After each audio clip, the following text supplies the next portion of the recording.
হবে। আয়েশা তাসনিম লিখেছেন, অজু অবস্থায় বাচ্চাদের পেশাব পায়খানা পরিষ্কার করে দিলে কি অজু নষ্ট হয়ে যাবে?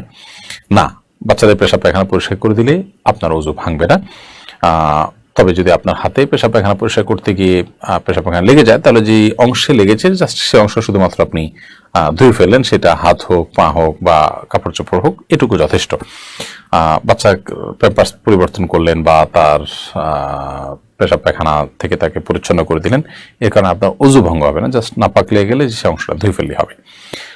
হাবিবা আক্তার লিখেছেন, স্বামীর পক্ষ থেকে প্রশ্ন, আমার বাবা হজে যাবার জন্য রেজিস্ট্রেশন করে গিয়েছিলেন এবং আমাকে ওসিয়ত করেছিলেন যে যদি আব্বু হজে যাবার আগেই মারা যান তাহলে যেন আমি ওনার পক্ষ হতে হজ আদায় করি। ঘটনাক্রমে তিনি অ্যাক্সিডেন্টে মারা গেছেন। এখন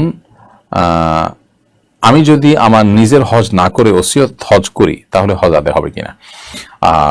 আপনার বাবা যদি মারা যেয়ে থাকেন এবং তিনি যদি ওসিয়ত করে যেয়ে থাকেন হজ করার জন্য, তাহলে সেক্ষেত্রে আপনার নিজের হজটা করে তারপর তার হজটা করতে পারবেন। আর যদি আপনার হজ করার সুযোগ না থাকে তাহলে সেক্ষেত্রে অন্য কারোর দিয়ে আপনার বাবার হজ আপনি করাবেন, কারণ নিজের হজ না করলে তিনি অন্য আরেকজনের হজ কোনোভাবে আদায় করতে পারেন না। নবী সাল্লাল্লাহু আলাইহি ওয়াসাল্লাম এক সাহাবীকে অন্য একজন হজ আদায় করছেন, নিজের হজ আদায় করা ছাড়া তাকে নির্দেশ করেছেন, তোমার নিজের হজ আদায় করো, তারপরে তার পক্ষ থেকে হজ করো।